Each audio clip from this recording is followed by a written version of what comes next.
So, Dr. Mansoor Mohammed, it is both a pleasure and an honor to be speaking with you today. We've been trying to get you to the Environmental Health Symposium now for 4 years, and finally you've been able to come. So we really are very, very happy that you're going to be speaking. So you have a company, Nutrients, that is a functional genomics company, very different than a single nucleotide polymorphism identifying technology. So really we're flipping the whole world of functional genomics on its head. And you and I will be going over my data, my saliva from your company in the upcoming weeks. And we'll let everyone know when that's going to happen, because that's something not to be missed. I have some very interesting SNPs I've already identified, so I can't wait to hear your take on them. So what are you going to be talking about at EHS 2019 in April? So very quickly, and Dr. Patrick, first and foremost, the honor is mine. And yes, it's been about 4 years, but it's never too late.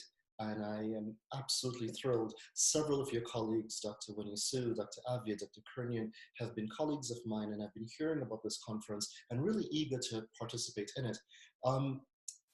2 points very quickly. Nutrients is a division within the company that we have, which is actually called, believe it or not, the DNA company.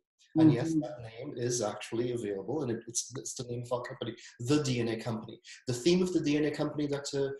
Patrick, is very, very simple. It's every language. DNA is the language of the human body. DNA is the language of our operating manual, is the way I like to say it. But every language has its nuances, its syntax, the things that if you were not to understand the language, if you don't understand the language well, you can't interpret it well, you can't communicate with it well. And so this has been the Achilles heel I have found as a genomicist over the years when it comes to DNA testing. That is, the design of DNA tests betray, or it indicates that our understanding of the language of DNA has been short. It has been less than ideal. So at the DNA company, our sole goal is to really enact a fluency in that language to bring about a better understanding of all of the treasures within the DNA of the human being.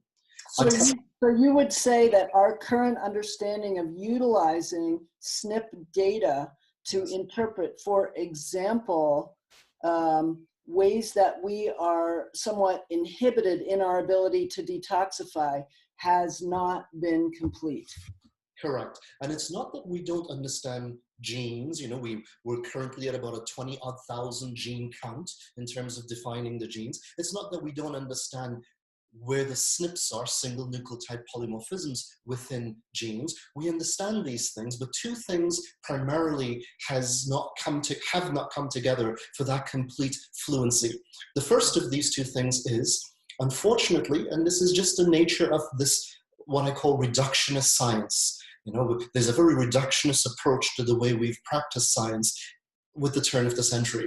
And it is this: the human body, with the 20,000 genes in the human genome, our genes do not express themselves and enact what they enact as single genes doing their own things. Genes work together in a beautifully orchestrated masterpiece. So if we do not understand how genes interact with each other, and if we take this very gene siloed approach, even if we're looking at the correct SNPs, even if the accuracy of the testing is accurate and appropriate, we're losing sight of the bigger picture. We're looking at little pixels without looking at the big picture. So this is the first Achilles heel in the way DNA testing has been approached. It's been the smorgasbord of genes and variations within the genes, but little to no effort to understand how these genes interact at the holistic level. Because after all, the patient, the individual, the you, the me, we're not just individual genes. We're genes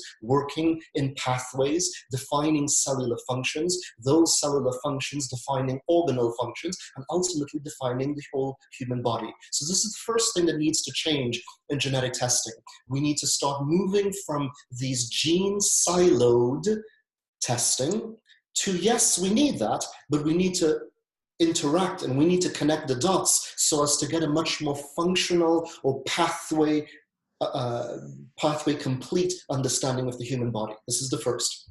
The second shortcoming has been, and you've alluded to it, SNPs, single nucleotide polymorphisms, I liken to spelling differences within the DNA operating manual. So we all have essentially the same operating manual, believe it or not. You know, European versus myself, an islander, Caribbean islander, African, Indian, Asian, male, female. We essentially have a pretty much identical operating manual. Clearly, there are differences between the sexes. Clearly, there are differences between individuals. And these differences many times will be what we call spelling differences in the words. Now, if you've got a document, two documents, and you're checking it for spelling differences, this would be the analogy of looking for SNPs. Okay, so SNPs, single nucleotide polymorphisms, define, detect, and categorize the spelling differences between human beings, and they are absolutely important because these spelling differences they tell us why a particular gene is doing its job less efficient, more efficient, and so forth and so forth. However, if I have a document, a 5-paragraph paged document, and I ran my spell check on that document, yes, it will detect spelling differences. But if the 3rd paragraph of that document was completely deleted, just completely deleted, my spell check isn't going to detect that deletion. As far as spell check is concerned, paragraphs 1, 2, 4, and 5 are there, and it will look for spelling errors in those paragraphs, but it's not going to report to me that my 3rd paragraph was completely deleted. This phenomena of chunks of deletions affecting not just one, multiple genes is, believe it or not, Dr. Patrick, a phenomenon that exists in you and me and every other human being. And these deletions, they're called copy number variations. Why copy number variations, or CNVs? Because of course we assume that there's a normative 2 copy number for every paragraph or gene in the human genome. We assume correctly, mind you, in 99.9% of the times, we assume that there's going to be 2 copies of that gene, one from mom, one from dad. But in many places that count, critical places in the genome, in every human being, there are going to be places where we don't have the 2 copy norm, i.e. that there are copy number variations. And that could mean, by the way, that we have only 1 copy of the gene, and believe it or not, Dr. Patrick, that we have 0 copies of that gene, or maybe 2. So what this means very quickly is SNPs are not the only variation that we should be looking at. And so the DNA company, part of that fluency, part of, and I conclude with this, part of accurately assessing a document is not just your ability to look for spelling errors, it's your ability to look for grammatical errors, for deletion errors. Then you have a true understanding of the document. That is what we're about. We're about designing tests that are, 1, not gene siloed, but rather pathway defined, and 2, a complete and comprehensive analysis, not just SNPs, not just CNVs, but indels, another type of variation. Does that make sense to you? So what I immediately thought of course, is GSTM1. Absolutely. Because that's the deletion that and the only deletion that we are familiar with, because it's the only deletion we can have tested for. But what I now understand, and you're going to continue updating my knowledge base on this, I'm so excited, is that there are a number of copy variation deletions that we need to be paying attention to understand not just detoxification pathway function, but global metabolic function in our patients. And I'm so excited to have you expand our knowledge base in this area.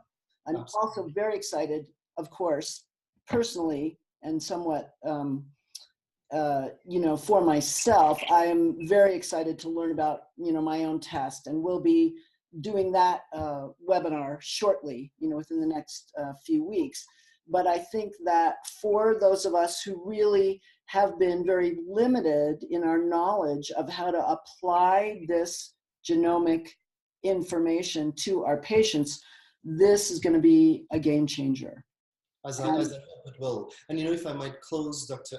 Unless you have anything else to ask or add, I'd like to close with just one point, and that is I cut my teeth starting with my clinical postdocs at UCLA, then Baylor College of Medicine, in what I like to call diagnostic genomics or disease genomics. In other Right. words, I did the genomic testing and cytogenetics back in the days when we were still looking at chromosomes, mind you, for breast cancers and leukemias and prostate cancers. The thing that thrills me the most, especially with the audience and the scientists and the clinicians at your conference, is about 9 years ago, I had this epiphany. Why were we only looking at genetics at the disease side of the model? Why weren't we asking about what does our genome tell us from a preventative perspective, from a functional perspective? So what I've shifted my career on from being hard and many years and published of actual, what I call disease testing approaches for breast cancers and prostate cancers and so forth, and even childhood developmental abnormalities like autism and autistic spectrum disorder. Now what I'm looking at is that functional thing that we all have, that genomic blueprint, that operating manual, to begin asking more core questions. What does our operating manual tell us about our individual innate abilities to deal with our environments? You see, because as you well know, how many times we've got two individuals living within the same environment. Maybe there's mold in that environment. Maybe there are excess VOCs. One of those two individuals goes about life not really having any concern, or at least thinking he or she has no concern. But the other person is experiencing health concerns, symptomologies that are hard to explain. This continued knowledge that your team and your community has really taken the vanguard in is something that I find exceedingly valuable. And this is one of the reasons I'd like to be presenting at your conference. I'm so excited because you and I both know, hopefully we can help our audience become excited about this is the future of medicine. It is. And it's currently available to us as clinicians. We can utilize it now. Absolutely. And I think especially for me as a physician who practices environmental medicine, I understand how important it is to identify those areas of weakness. Yes. And support them. And that's what you're going to talk to us about. So it's been a great pleasure. I'm looking forward to doing this again for a little bit longer period of time. Indeed. Okay. Have a wonderful day. Great. Thank you so much. Bye-bye. Dr. Mohammed. Bye-bye.